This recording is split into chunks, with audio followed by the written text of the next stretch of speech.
Hello दोस्तों, नमस्कार।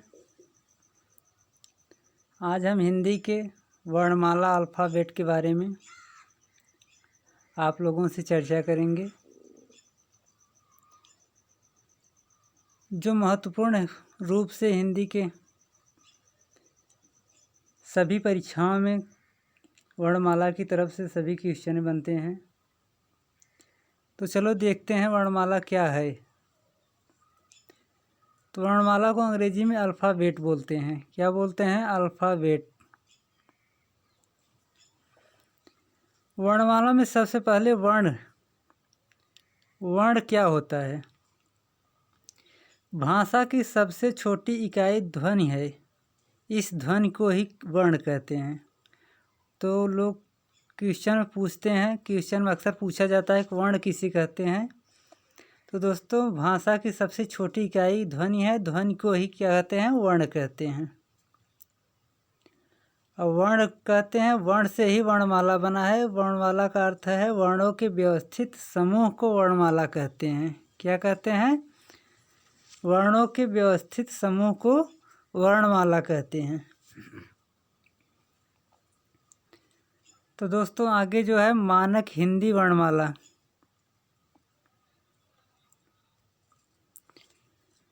मानक हिंदी वर्णमाला जो मूलतः हिंदी में उच्चारण के आधार पर 45 वर्ण, जो 10 स्वर और प्लस 35 व्यंजन, एवं लेखन के आधार पर 52 वर्ण, जो 13 स्वर प्लस 35 व्यंजन प्लस संयुक्त व्यंजन 4।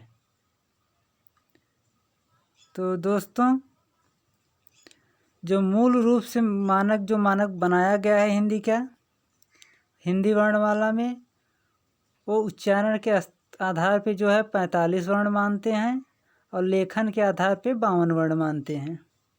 तो जो उच्चारण के स्थान पे हमारा है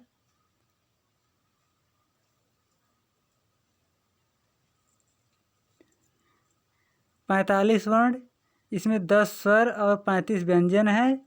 और लेखन के आधार पे जो वर्ण है 52, वो 13 स्वर, 35 व्यंजन और 4 संयुक्त व्यंजन है। तो आगे और देखते हैं।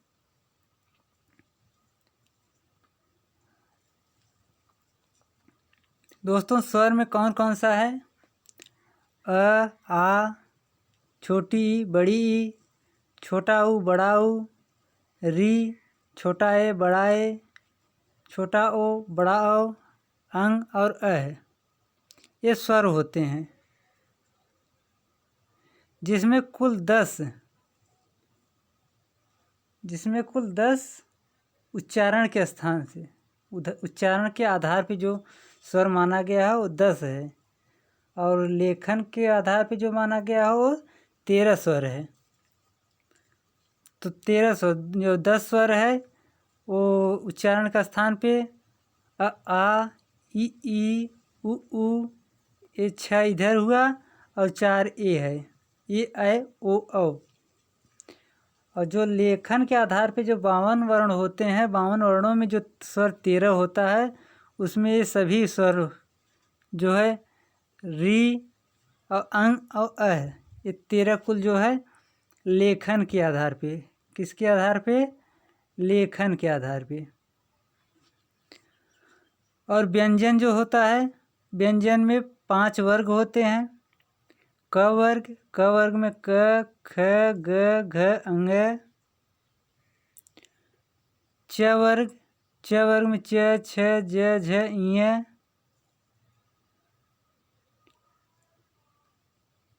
और ट वर्ग जो होता है, ट वर्ग में ट, ठ, ड और ढ, अण।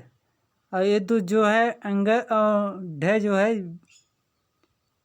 ये भी व्यंजन के रूप में ही आता है। क्या है? व्यंजन है, ट वर्ग के ही अंतर्गत आता है। और इसके आगे जो है द्विगुण व्यंजन होता है। द्विगुण व्यंजन जो इसमें 2 जो है गुण पाया जाता है।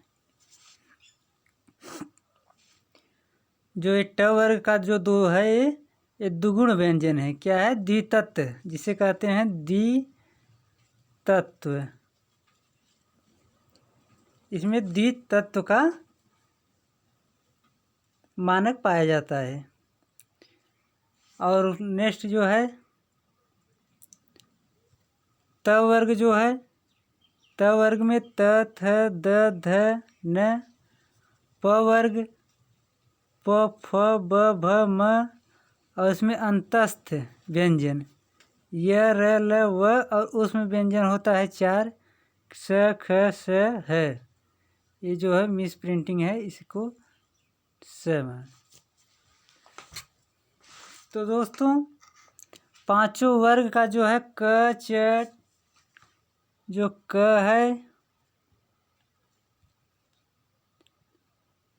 क वर्ग का, च वर्ग का,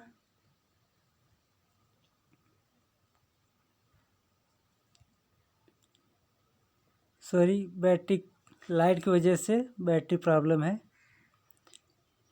और त वर्ग, प वर्ग, ये जो है क, च, ट, त, प। 5 वर्ग जो हैं, 5 का जो है 25 व्यंजन ये हुआ। और अंतस्थ जो है, अंतस्थ में 4 व्यंजन होते हैं य, र, ल, व। और उसमें में जो है उसमें भी 4 होते हैं स, ख, श, है। ये कुल मिलाकर के 35 होते हैं। 5 जो है वर्ग का हुआ 25,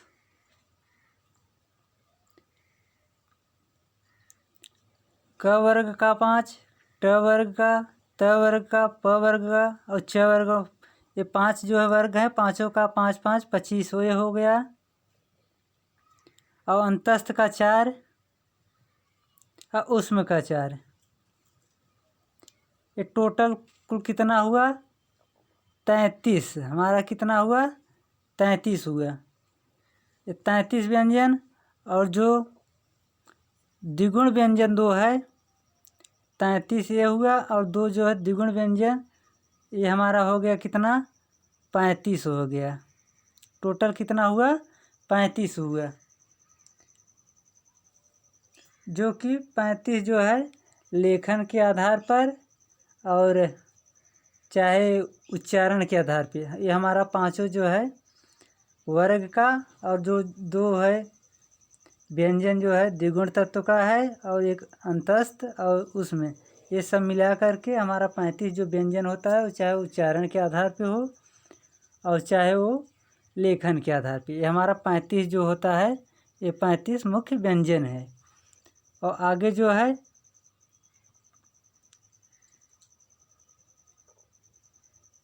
संयुक्त व्यंजन, जो संयुक्त व्यंजन होता है, संयुक्त व्यंजन हमारा कितना होता है 4 होता है कुल। छ, त्र, ज्ञ और श्र, ये जो है संयुक्त व्यंजन है। संयुक्त का मतलब इसमें 2 व्यंजन जुड़े हुए हैं। जैसे छ में आधा क और श बना, इसमें प्लस हुआ है। त्र में आधा त और र, ज्ञ में आधा ज और य, और श्र में आधा बड़ा स और र, इसलिए इसे संयुक्त व्यंजन कहते हैं। तो ये जो हमारा लेखन के आधार पर 4 संयुक्त व्यंजन है, यही है छ, त्र, ज्ञ और श्र। तो दोस्तों इसी के आधार पे हम आगे प्रश्न देखते हैं। क्वेश्चन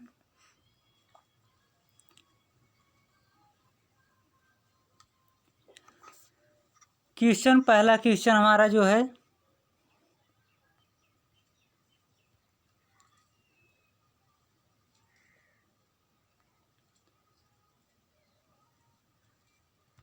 पहला क्वेश्चन हमारा भाषा की सबसे छोटी इकाई है।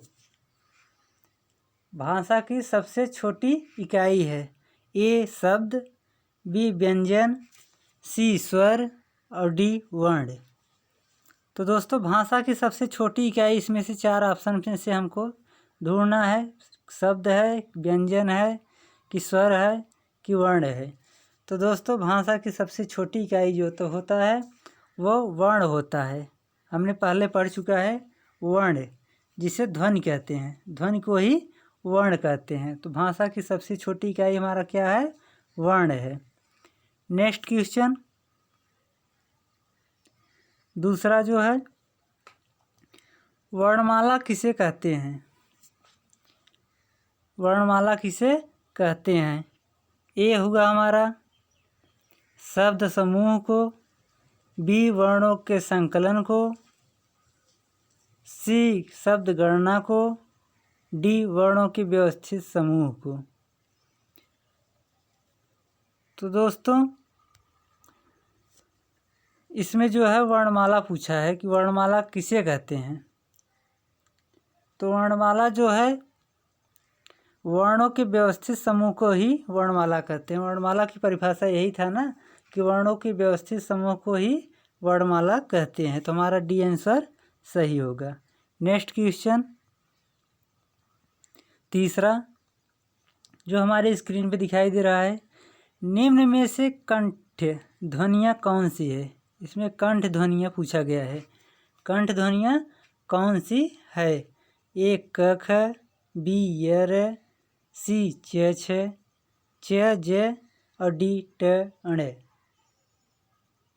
तो दोस्तों इसमें जो है कंठ ध्वनियाँ, तो कंठ ध्वनियाँ उसे कहते हैं जो कंठ द्वारा हमारे होता है। तो उसमें क वर्ग का जो होता है, क वर्ग, वो क वर्ग जो होता है वो हमारा कंठ ध्वनियाँ हैं।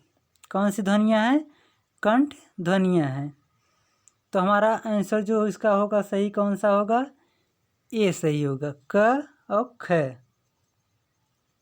तो दोस्तों जो है कंठ ध्वनियाँ किसे कहते हैं, कौन से वर्ग का होता है, इसके लिए भी हम आप लोगों को बता रहे हैं कि जो क वर्ग का होता है, क वर्ग जो हमारा होता है, क वर्ग जो होता है वो कंठस्थ ध्वनियाँ होती है।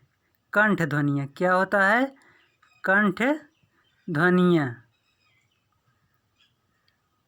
ये हमारा क वर्ग जो होता है वो कंठ ध्वनियाँ होती है।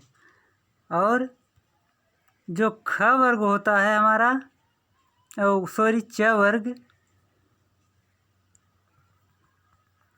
एक मिनट, च वर्ग जो होता है वो हमारा तालव्य व्यंजन होता है। क्या होता है, तालव्य। ये हमारा तालव्य व्यंजन होता है। और आगे जो है ट वर्ग का, जो ट वर्ग होता है हमारा वो मूर्धन्य व्यंजन होता है। कौन सा व्यंजन होता है वो, मूर्धन्य। ये हमारा मूर्धन्य व्यंजन होता है। और आगे नेक्स्ट जो है त व्यंजन। व्यंजन में त वर्ग जो होता है, त वर्ग को हम दंत व्यंजन कहते हैं। क्या कहते हैं, दंत व्यंजन कहते हैं। और लास्ट जो है नेक्स्ट हमारा प वर्ग जो होता है, प वर्ग को हम ओष्ठ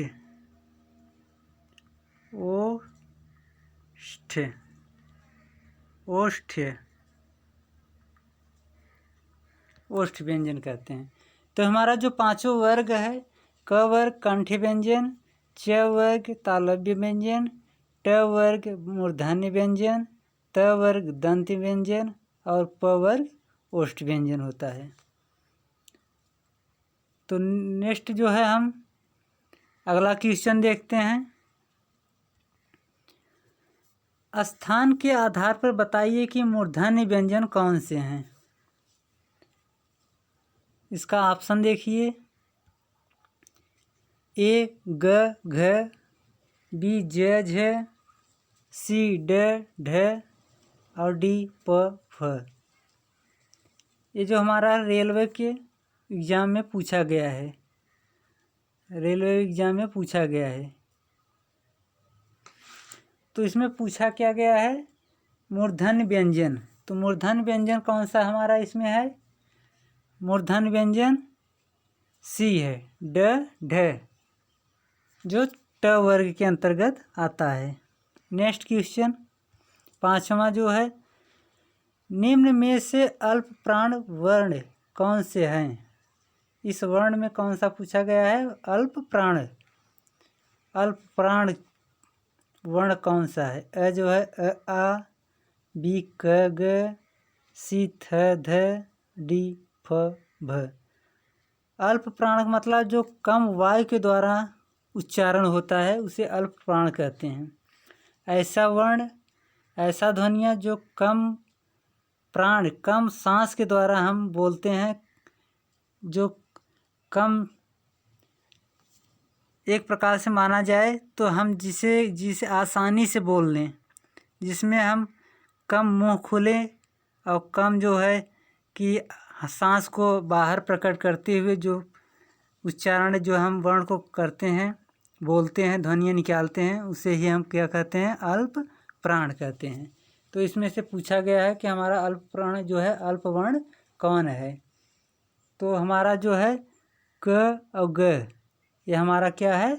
अल्प प्राण वर्ण है। नेक्स्ट क्वेश्चन छठे की तरफ। निम्न में से नासिक व्यंजन कौन सा है? निम्न में से नासिक व्यंजन कौन सा है? ए श, बी य, सी ग, डी जे। तो नासिक व्यंजन उसे कहते हैं जो नाक द्वारा, जो सांस जो है, वर्ण जो है नाक के माध्यम से, नासिका के माध्यम से, मुख के साथ साथ नासिका के माध्यम से भी जो वर्ण निकलता है उसे हम क्या कहते हैं? नासिक व्यंजन कहते हैं। तो इसमें जो है आंसर हमारा बी सही होगा, जो कि इया जो होता है वो मुख और नाक जो होता है, नासिक के, वो दोनों के मेल से जो उच्चारण होता है, जो हमारा ध्वनियाँ निकलती हैं, उसे हम नासिकी कहते हैं। तो नासिक व्यंजन में हमारा कौन सा होगा? इया होगा। पांचों वर्ग के जो अंत का होता है, अंग, इय, अण, न, म, ये जो होते हैं ये कौन सा व्यंजक होते हैं? नासिक व्यंजन होते हैं। नासिक व्यंजन जिसमें अंग, अण, इय और न और म, ये जो हमारा पांचों है ये हमारा नासिक व्यंजन है। Next question.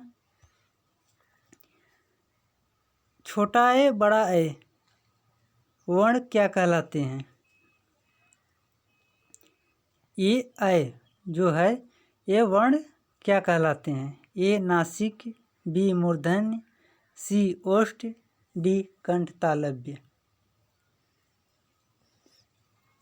तो ए जो होता है, ए बोलने में जो हमारा उच्चारण स्थान जो है कंठ और तालव्य, कंठ और तालव्य, जो कंठ है और तालव्य, जो क वर्ग का और च वर्ग का होता है कंठ व्यंजन और तालव्य व्यंजन, जो हमारा डी सही है। इसी वर्ण के अनुसार ए जो हमारा ध्वनियाँ उच्चारण होती है वो कंठ तालव्य के माध्यम से उच्चारण होती है। नेक्स्ट क्वेश्चन आठवां जो है, हिंदी वर्णमाला में अयोगवाह वर्ण कौन से हैं? अयोगवाह इसमें पूछा गया है अयोगवाह वर्ण कौन से हैं? तो अ जो है, ए जो है अ आ, बी ई, सी उ, डी अंग अ। तो इसमें अयोगवाह जो पूछा गया है वो हमारा कौन सा है? अयोगवाह में हमारा डी आता है, अंग अ। जो अंग को हम अनुस्वार कहते हैं, अ को विसर्ग व्यंजन कहते हैं। ये जो अनुस्वार और विसर्ग व्यंजन होते हैं इसी को हम क्या कहते हैं? अयोगवाह कहते हैं, अयोगवाह वर्ण कहते हैं।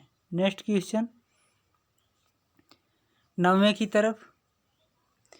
निम्न में बताइए कि किस शब्द में द्वितत्व व्यंजन है? इसमें पूछा क्या गया है? द्वितत्व व्यंजन। द्वितत्व जिसमें दो गुण, द्वितत्व व्यंजन जो होता है द्विगुण व्यंजन जिसे कहते हैं द्वितत्व। तो इसमें कौन सा द्वितत्व व्यंजन है? ए पुनः, बी इलाहाबाद, सी दिल्ली, डी उत्साह।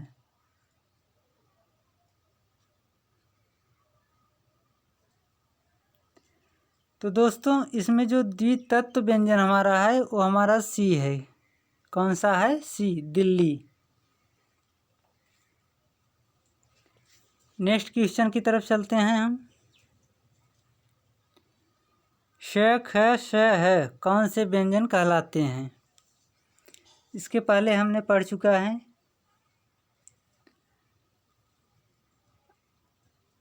कि जो वर्ग होता है 5 वर्ग होते हैं। उसके बाद अंतस्थ व्यंजन होता है, उसके बाद ऊष्म व्यंजन होता है और 2 द्विगुण व्यंजन। ये सब जो है मिलाकर के हमारा कितना होता है 35 व्यंजन होते हैं। तो उसी 35 व्यंजन में जो श ख श है यही पूछा गया है कि ये कौन सा व्यंजन के अंतर्गत आता है। ए प्रकंपी, बी स्पर्शी, सी संघर्षी, डी स्पर्श संघर्षी।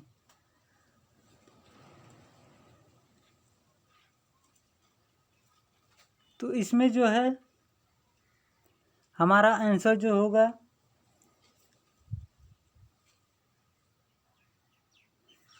सी संघर्षी। श ख श है जो कि ऊष्म व्यंजन जो है। कौन सा व्यंजन? ऊष्म व्यंजन, जिसे बोलने से हमको ऊष्मा, जैसे ऊष्मा प्रदान होता है, ऊष्मा निकलती है हमारे मुख से ज़्यादा ऊष्मा निकलती है।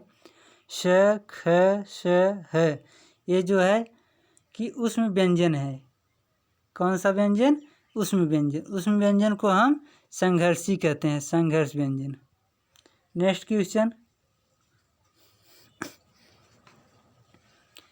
निम्नांकित में से बताइए कि नवीन विकसित ध्वनियाँ कौन सी है?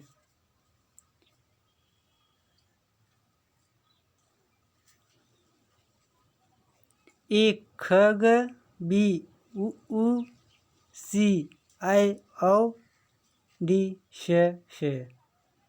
तो इसमें हमारा विकसित ध्वनि, नवीन विकसित ध्वनियाँ जो पूछा गया है, तो दोस्तों जिसमें जो है नवीन विकसित ध्वनियाँ जो है इसके अंतर्गत हमारा ए आंसर आएगा, ख ग। ख ग जो है हमारा नवीन विकसित ध्वनियाँ हैं। Next question. निम्न में से कौन सा घोष वर्ण है?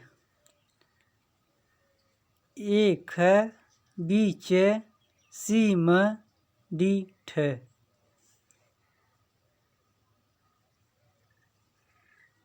तो दोस्तों इसमें घोष वर्ण पूछा गया है, तो घोष वर्ण के अंतर्गत हमारा म आता है। क्या आता है? म, जो हमारा आंसर सी सही होगा। Next question. कौन सा अमानक वर्ण है? ए ख, बी ध, सी भ, डी। सॉरी यहाँ पे मिस प्रिंटिंग हुआ है, यहाँ पे हमारा जो होगा म होगा। तो दोस्तों इसमें अमानक वर्ण जो पूछा गया है उसमें हमारा सी आंसर सही होगा, भ। जो भ होता है वो हमारा अमानक वर्ण होता है। नेक्स्ट क्वेश्चन की तरफ चलते हैं। क ग ज फ ध्वनियाँ किसकी है? जो हमारा क ग ज फ ध्वनियाँ हैं वो किसकी है? मतलब ए जो है हमारा संस्कृत की, बी अरबी फारसी, सी जो है अंग्रेजी की, कि डी जो है हमारा दक्षिणी भाषाओं की। तो इसमें जो है हमारा 14वां का जो पूछा गया है क ग ज फ ध्वनियाँ हैं वो कैसी ध्वनियाँ हैं, कहाँ से आई है? तो ये जो हमारा है अरबी फारसी ध्वनियाँ हैं, अरबी फारसी ध्वनियाँ हैं। हमारा ए भी गलत है, सी और डी। हमारा उत्तर जो है बी सही है, अरबी फारसी ध्वनियाँ। Next question. हिंदी में मूलतः वर्णों की संख्या कितनी है? हिंदी में मूलतः वर्णों की संख्या कितनी है? तो दोस्तों इसके पहले हमने पढ़ चुका है कि वर्ण जो होता है मूलतः जो उच्चारण के आधार पे होता है वो हमारा 45 होता है, और लेखन के आधार पे जो हमारा 52 वर्ण होता है। अगर परीक्षा में पूछ दिया जाए कि मूलतः वर्णों की संख्या कितनी है, तो वहाँ पे हम जो है कि लेखन के आधार पे मानते हैं।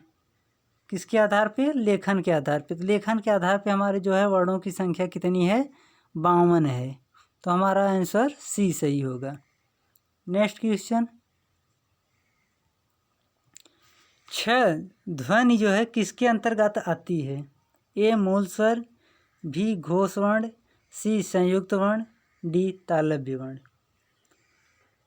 तो दोस्तों छह जो है हमारे सी जो आंसर है संयुक्त वर्ण के अंतर्गत आती है। संयुक्त वर्ण के अंतर्गत हमारे जो 4 व्यंजन थे, छ, त्र, ज्ञ और श्रेय, तो इसमें हमारा 6 पूछा गया, तो कौन सा है? ये संयुक्त वर्ण है। नेक्स्ट क्वेश्चन 17वां, हिंदी शब्दकोश में 6 का क्रम किस वर्ण के बाद आता है? इसमें जो है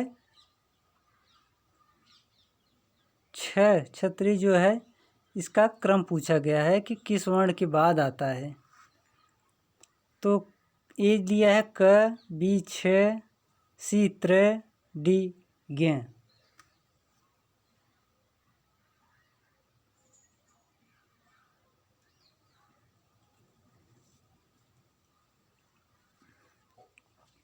तो दोस्तों इसमें जो 6 का क्रम है, जो क्रम का वर्ण जो है वो हमारा ए है, क। क्योंकि क वर्ग जो होता है, क वर्ण के बाद हमारा 6 होता है, उसके बाद त्र आता है, उसके बाद ज्ञ आता है, उसके बाद हमारा क्या होता है? श्रेय होता है। जो हमारा चारों ये 6, त्र, ज्ञ और श्रेय हमारा संयुक्त वर्ण है। तो पहले हमारा 6 आता है, ये क वर्ग के क वर्ण के बाद आता है।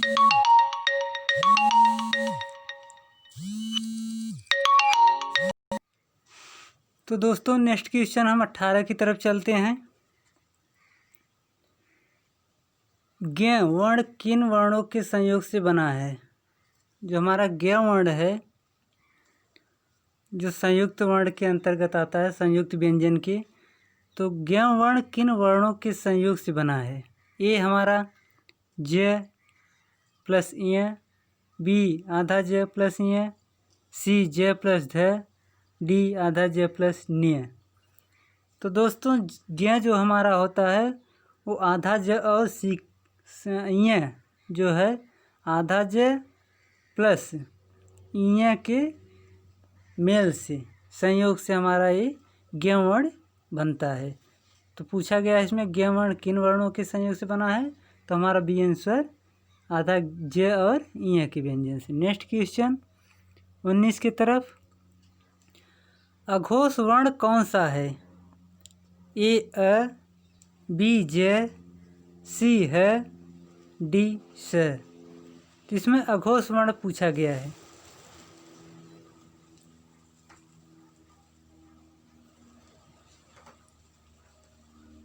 तो अघोष वर्ण के अंतर्गत हमारा जो है उसमें स, जो उसमें जो होता है उसमें व्यंजन स होता है, वो हमारा अघोष वर्ण होता है। नेक्स्ट क्वेश्चन,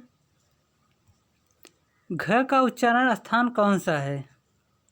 ए मूर्धा, बी कंठ, सी ताल, डी दंत। तो दोस्तों घ का उच्चारण स्थान जो है, घ हमारा जो क वर्ग के अंतर्गत आता है, क, ख, ग, घ, अंग, ये जो हमारा क वर्ग होता है। अब क वर्ग को हम क्या कहते हैं? कंठ व्यंजन। क्या कहते हैं? कंठ व्यंजन। तो हमारा आंसर कौन सा सही होगा? बी सही होगा। नेक्स्ट क्वेश्चन, इनमें संयुक्त व्यंजन कौन सा है? इसमें पूछा गया है कि इसमें जो है 4 ऑप्शन दिया गया है, संयुक्त व्यंजन कौन सा है? ए ढ, बी ज्ञ, सी अंग, डी ञ। तो इसमें जो संयुक्त व्यंजन जो हमारा 4 था, छ, त्र, ज्ञ और श्रेय, तो ज्ञ आता है। तो ज्ञ जो हमारा है बी आंसर सही है। कौन सा आंसर हमारा सही है? बी, गे।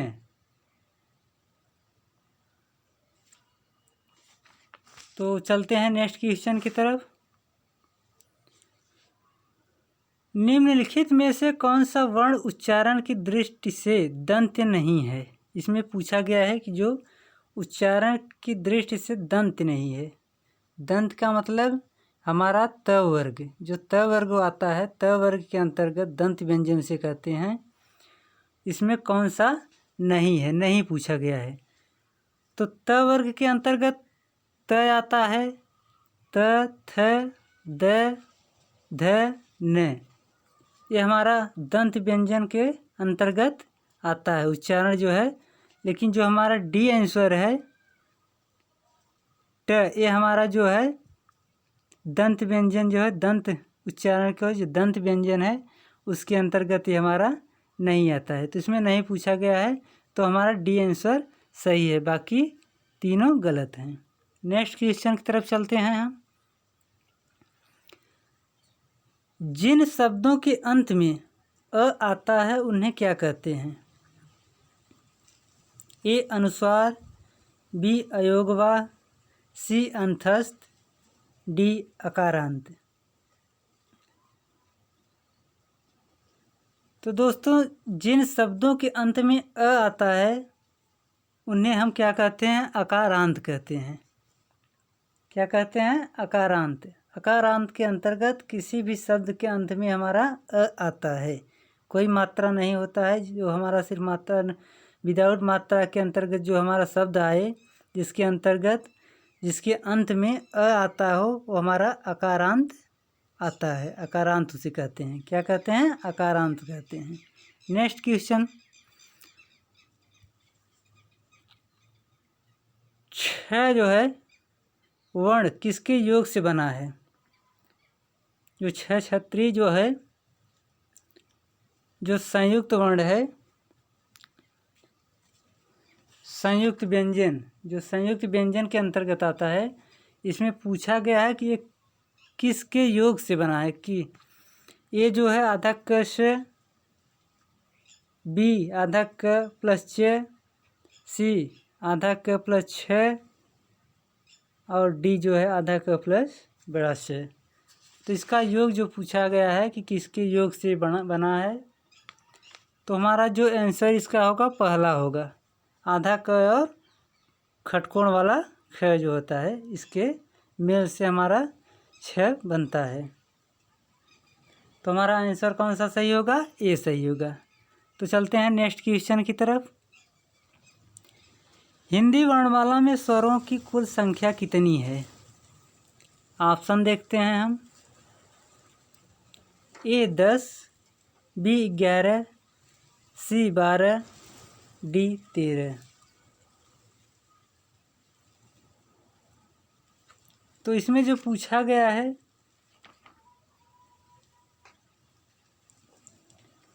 स्वरों की संख्या, स्वरों की कुल संख्या कितनी होती है? तो दोस्तों, एक बात ध्यान रखना कि ये जो उच्चारण के आधार पे स्वर होते हैं 10 स्वर होते हैं, लेखन के आधार पे हमारा 13 स्वर होता है। अगर कहीं पूछा जाए कि स्वरों की कुल संख्या, तो स्वरों की कुल संख्या में हमारा 13 आता है। अगर पूछा जाए कि उच्चारण के आधार पे, तब हम लगाएंगे 10।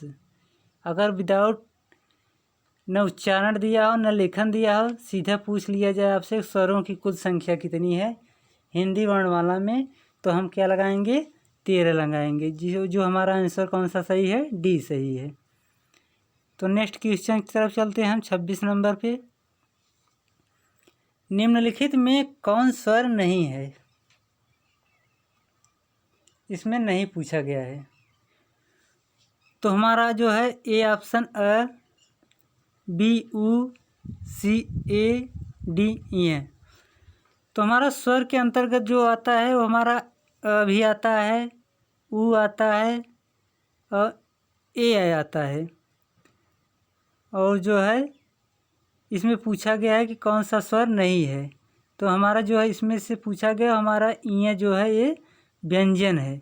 तो बाकी तीनों क्या हो गया? गलत हो गया। तो इसमें पूछा गया कि कौन सा स्वर नहीं है, तो हमारा डी आंसर सही होगा इ। जो इ है हमारा स्वर नहीं है, ये हमारा व्यंजन है। नेक्स्ट क्वेश्चन, निम्नलिखित में कौन ट वर्ग नहीं है? ट वर्ग के अंतर्गत कौन सा नहीं आता है? तो ट वर्ग में हमारे जो है 5 आते हैं, ट, ठ, ड, ढ और अण। तो इसमें पूछा गया है कि ट वर्ग के अंतर्गत कौन सा नहीं आता है वर्ण। तो इसमें जो है ट वर्ग के अंतर्गत आता है कौन सा? ढ भी आता है, ढ भी आता है और अण भी आता है। लेकिन घ हमारा जो है ये हमारा क वर्ण के क वर्ग के अंतर्गत आता है। तो हमारे तीनों ऑप्शन जो हो गलत हो गया। इसमें पूछा गया है कि ट वर्ग के अंतर्गत कौन नहीं आता है, तो हमारा डी आंसर सही होगा घ। नेक्स्ट क्वेश्चन की तरफ चलते हैं। आज का अंतिम क्वेश्चन है 28 नंबर। हिंदी वर्णमाला में व्यंजनों की संख्या, इसमें व्यंजनों की संख्या पूछा गया है। तो दोस्तों हिंदी वर्णमाला में जो व्यंजन है,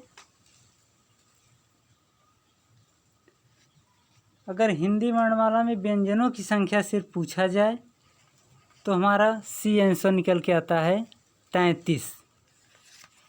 अब कुल व्यंजन जो होता है हमारा 35 होता है, जिसमें द्विगुण व्यंजन 2 होता है, एक इ और एक ढ होता है। क्या क्या होता है? एक हमारा इ होता है और दूसरा ढ होता है, ए वाला। ये जो हमारा 2 होता है ये हमारा द्विगुण व्यंजन है। अगर कुल व्यंजनों की संख्या पूछा जाए तो हमारा कितना है? 35 है। लेकिन यहाँ पे सिर्फ पूछा गया है कि हिंदी वर्णमाला में व्यंजनों की संख्या, सिर्फ व्यंजनों की संख्या। तो व्यंजनों की संख्या हमारा कितनी है? 33 है। तो दोस्तों हमें विश्वास है कि यह वीडियो आप लोगों को अच्छा लगेगा। इसे लाइक करिए, सब्सक्राइब करिए और ज़्यादा से ज़्यादा शेयर करिए, जिससे और लोगों के पास हमारी वीडियो पहुंच सके। Okay, thank you.